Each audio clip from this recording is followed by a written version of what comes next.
Now for the parents and family, a bit of a challenge to you.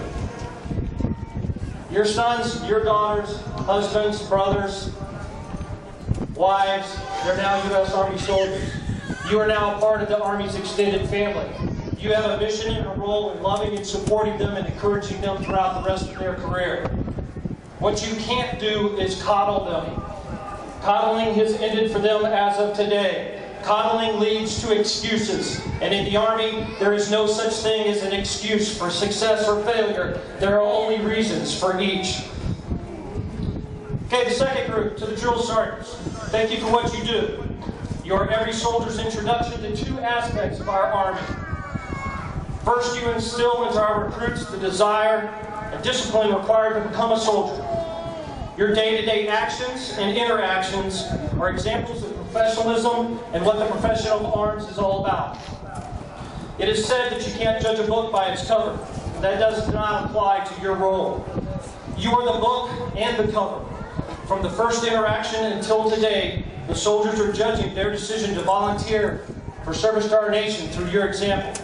And judging by the success rate, by all measures of this battalion, each of you are #1 bestsellers. Second, you are the introduction of importance and value of the Non-Commissioned Officer Corps. For the families, the NCO Corps is the backbone of our Army. Our commissioned officers are our commanders. And by law, they are charged with commanding our units and issuing the lawful orders, guidance, and intent by which we operate. However, NCOs are in charge. We are in charge of implementing those orders, guidance, and intent. We are in charge of ensuring standards are met and discipline is instilled into every aspect of a soldier's life.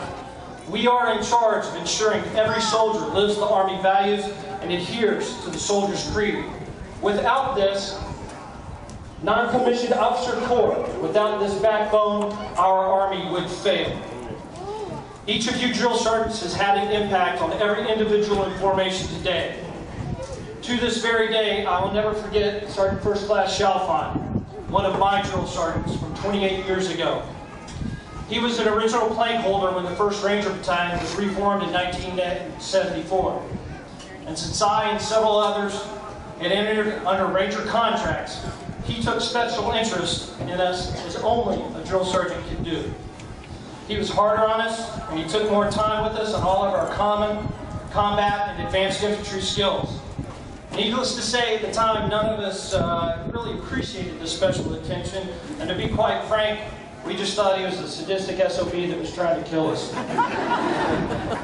But it was not until I began what was then called RIP, or the Ranger Indoctrination Program, that I understood what he had truly done.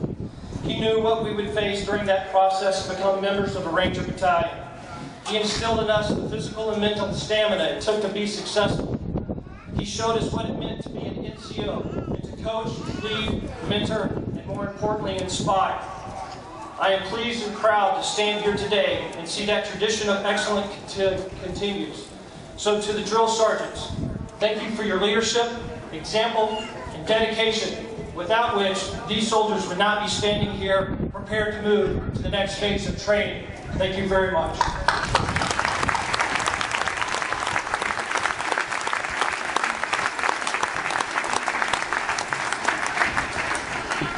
Okay, now to all you River Raiders.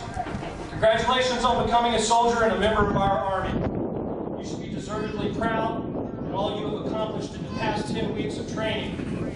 You should be proud of the transformation that has occurred in each of you as you have passed the first test of becoming a professional. And as happy as this day is, though, it is just that. The end of the first hurdle. You will face many more throughout the rest of your career, whether you remain for a single term or for 20 years. Today, you earn the honor of being called and known as a soldier. This you will carry for the rest of your life. You are now a member of a very few and elite group of our nation's population that are willing to step up to the plate and volunteer to serve and defend our nation. As Lieutenant Colonel Allen said yesterday, right now, that is less than 1/2% of 300 million Americans. The perseverance, teamwork, discipline, and dedication you have learned and will continue to mature will be applied for the rest of your life. But I want each of you to truly understand what it is that you represent as a soldier, and frankly, the burden that title entails. Many think that as a soldier we simply uphold the traditions and heraldry of our units that was earned by our predecessors in previous conflicts. And that is true. That is very true. But being a soldier to me goes even deeper than that. To truly understand what now rests upon your shoulders as the newest members of our Army, we have to go back to our founding on 14 June 1775. The Army was formed even before our nation. In 1775, there was no United States of America, and there were no predecessors to that Army. There was only their faith and their hope in a new way of life. That nation was only an idea, a mere dream of some very visionary people. But to achieve that dream, the most powerful nation on earth at that time had to be defeated. Think about that. The most powerful nation on earth had to be defeated. The total population of the colonies then was only 2.4 million. And to put it into today's context, it would be the equivalent of Lithuania fighting and believing they could defeat the United States of America today. Our founders were undaunted by the odds and wrote one of the most seminal documents in human history, our Declaration of Independence. And in that declaration they stated this simple truth that I personally believe sometimes we today take for granted. But back then, at the time of presumed divine monarchy and empire, it was considered blasphemy and heresy. And they said, we hold these truths to be self-evident, that all men are created equal, that they are endowed by their Creator with certain inalienable rights, that among these are life, liberty, and the pursuit of happiness. And everyone's pretty familiar with that part of our Declaration, the preamble. But for me, I would argue that the most powerful statement in the Declaration is this, and that was at its closing, where our founding fathers and all that signed that document stated, and for the support of this Declaration, with a firm reliance on the protection of divine providence, we mutually pledge to each other our lives, our fortune, and our sacred honor. So why is this important today for you, River Raiders, as we celebrate your entry into the ranks?